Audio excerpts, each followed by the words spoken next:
Tira tayo. Tira tayo, CPA. Mamaya, kamay lang. Bakit pakunan din si Sir?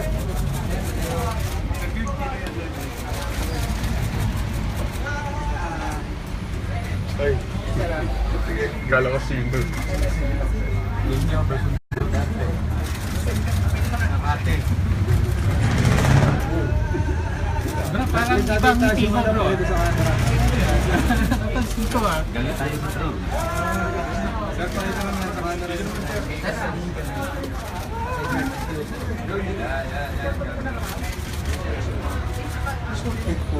Petisyon, pag-ipapay.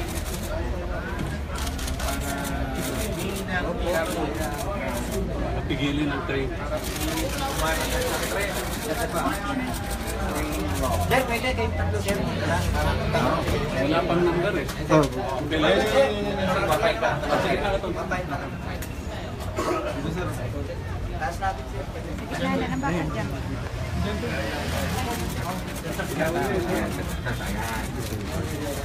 Ay, kumpula. First drama po.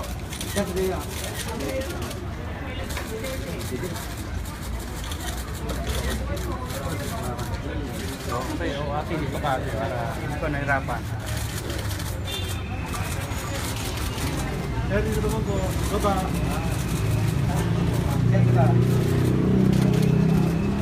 Tapos dito naman. Sorry. Sir, dito naman sir. Dito naman sir. Sir, Sige po. yan, yan. So, okay, yan. Galing. Hindi naman pala doon eh. Napakahirap siya.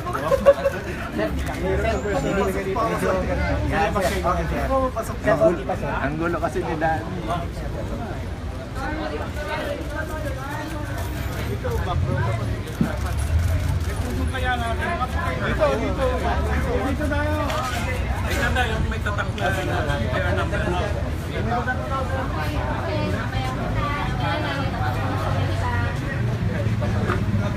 Dito kayo. Para ang background. Ano pa ba? Kaya na. Para may clear number na. Okay. Sandali lang. I-ano lang.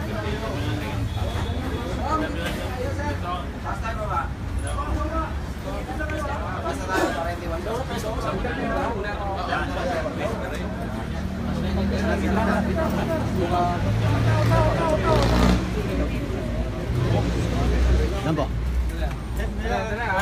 Ilan po? Dali lang, wala pa inquirer. No, you're good.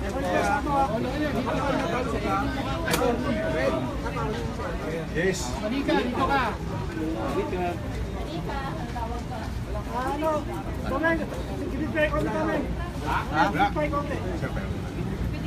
Ano?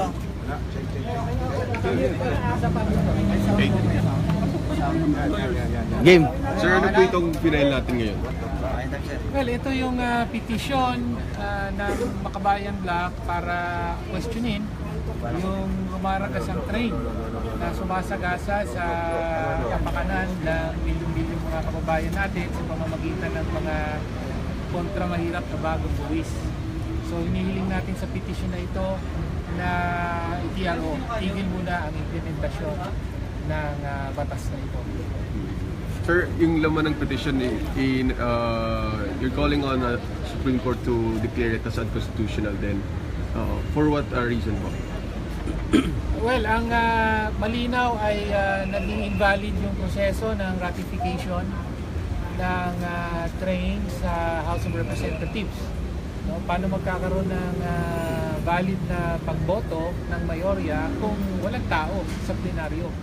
No? Ilan na lamang kaming natira ron. Kaming tatlong narito ngayon, tsaka ilan pa. Malinaw na walang balidong quorum at walang anumang botohan na naganap. Kaya dahil dyan, hindi na sunod yung tinatakda ng konstitusyon na proseso para sa pagpasa ng isang batas. Therefore, invalid ang pagkakapasa ng batas na ito. So more on technicalities yung ano natin, sir, dito. Yes, yan ang tuntungan natin para iprotesta itong kontramahirap na train at hopefully kung aksyonan ng Korte Suprema ang ating petisyon na favorable, ay magkakaroon uli ng pagkakataon para lumawig pa ang mga protesta ng mamamayan, lalo na yung mga pinaka-apektado, yung mga pinaka-napahihirapan. Tapos pagkakataon ito para mabalikan natin ulit yung mga bagong release na ipinataw. Dapat natin kasing matandaan na itong unang pakete pa lamang ito ng train, no? At nakita na natin kung ano ang rumaragasang masamang epekto nito sa ating mga kababayan, no? Taliwas doon sa sinabi ng kasalukuyang administrasyon na minimal daw ang epekto nito. Pero ramdam na ngayon, no? Yung nagtataasan na presyo ng mga bilihin. May darating pa na 4 na pakete, at kung ganito ang gagawin ng mga liderato ng Kongreso, no, na ipapasa kahit na sagasaan ang aming sariling rules, ang nakatakdang probisyon ng konstitusyon, ay hindi natin papayagan yon. Kaya ito yung malaking dahilan na pumunta tayo sa Korte Suprema. Pero ito ay isang larangan lamang, no, ng tuloy-tuloy na pagprotesta namin dito sa anti-poor train na ito, no. Dadalhin natin ito sa mamamayan. Ultimately ang mamamayan ang magdedesisyon nito, no, na talagang labanan itong mapaniil at sobrang anti-poor na mga bagong buwis, no, na ipinapataw ng kasalukuyang administrasyon. Sir? Bagamat procedural ang pangunahing argumento ng ating petisyon, pero hindi yan ibig sabihin na hindi natin kinu-question ang mga mahalagang laman ng train package number 1. Ngayon pa nga lang sa pagbukas ng unang araw ng 2018 ay nadarama na kaagad at nagalit na ang ating mga mamamayan sa biglaan at ang sinumbulat tayo ng pagtaas kaagad ng mga presyo ng mga patayang bilihin at serbisyo.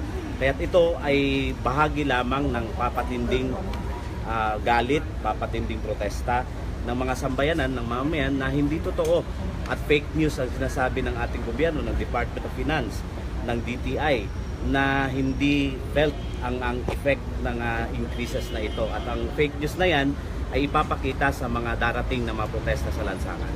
Sir, ang sabi ko ninyo procedural ito, pero kasama ko sa respondent si Pangulong Duterte. Paki-elaborate lang kung ano yung Because he he signed December 19 a document, a bill that was passed questioning the legality and the procedural infirmities.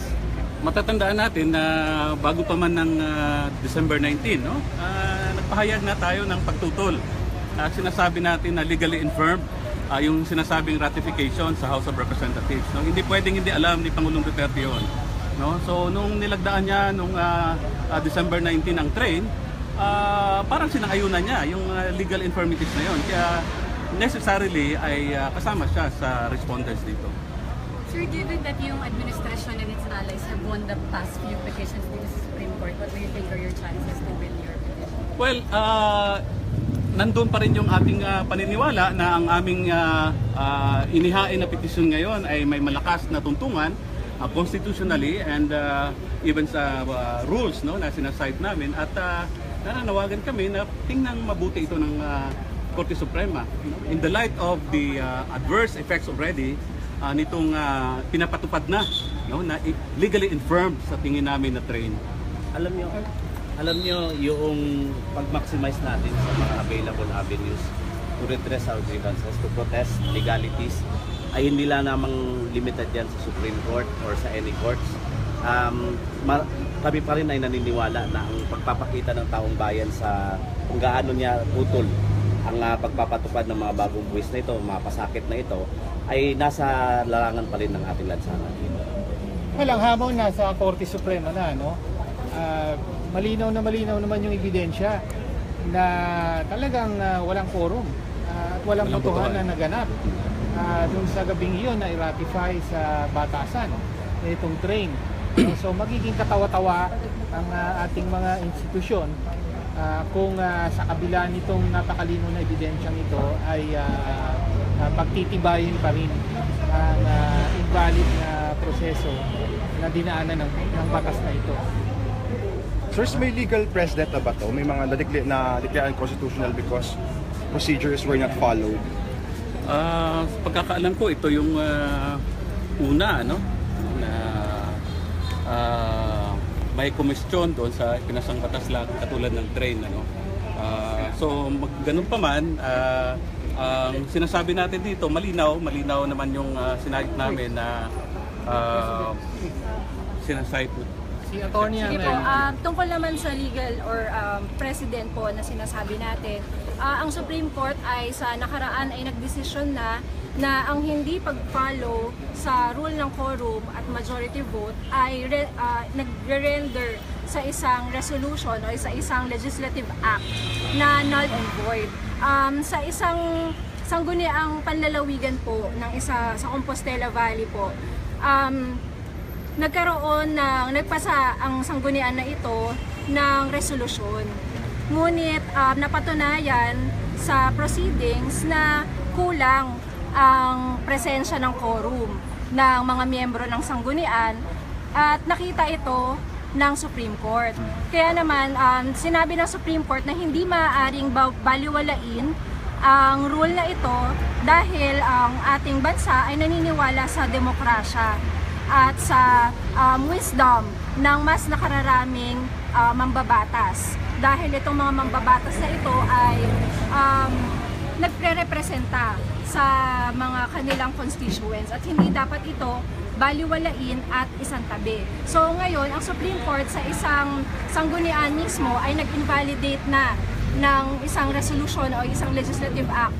What more na kailangan nilang katigan ang hinaing nitong Makabayan Bloc na talaga namang nakita natin na walang presensya ng quorum.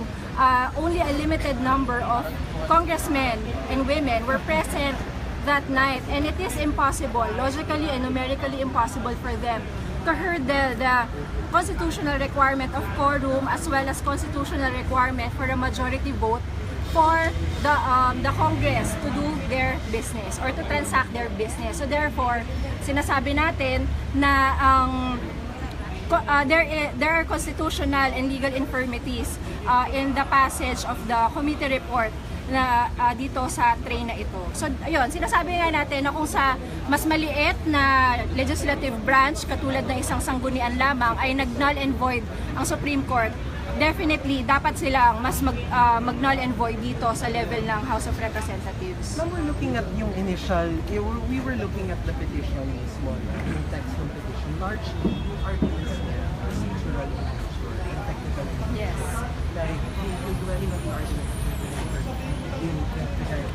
Constitutional and legal infirmities po. pero yung substantive arguments, took a backseat. Can you explain that? Primarily kasi what happened was that procedural naman talaga yung una dahil ito ang nangyari sa Kongreso. Before we can discuss the substantive requirements, dadaanan mo muna whether or not meron ka pang pag-uusapang substantive. Kasi kung invalid na siya sa procedure, theoretically there is no such law na pag-uusapan tayo na substantive contents na ito. But nevertheless, we still insist in our petition, despite nga na procedural ang primary atake dito, ay there are still substantive infirmities therein, primarily of which is that the train is regressive, it is inequitable, and it is anti-poor. Will you ask for oral arguments on this one? It's the call of the Supreme Court, but definitely the oral arguments would be favorable to the petitioners, most especially sa mga taong bayan, kasi dahil public itong proceeding na itong oral arguments, mas ma-ventilate pa ng petitioners ang kanilang hinaing, at the same time mas magkakaroon ng participation yung mamamayan sa procedure na ito. I'm attorney. Okay. Yan po mga kapatid, ang Makabayan Bloc na nandito sa Korte Suprema para magkain nga ng petisyon laban sa train law, yung tax reform law ng administrasyon. Ito ay hinihiling nila na ideklarang unconstitutional ang batas dahil nga raw ito ay hindi raw sumunod sa legal na proseso sa pagsasabatas ng panukala. At ayon pa nito, kasama dito sa respondents, no, si Pangulong Duterte, Speaker Pantaleon Alvarez, at si Senate President Coco Pimentel. At sinama nilang Pangulo dahil siyang araw dito ay tila sumasang-ayon daw ang Pangulo doon sa legal infirmities ng batas dahil nga pinirmahan niya ang batas na hindi naman daw dumaan sa tamang proseso. Ang kanilang kinikusyon dito ay yung procedural o technicalities dahil hindi naman daw nagkaroon ng quorum ng isa batas itong train law. Mula dito sa Korte Suprema, o si JV Arsena, News 5.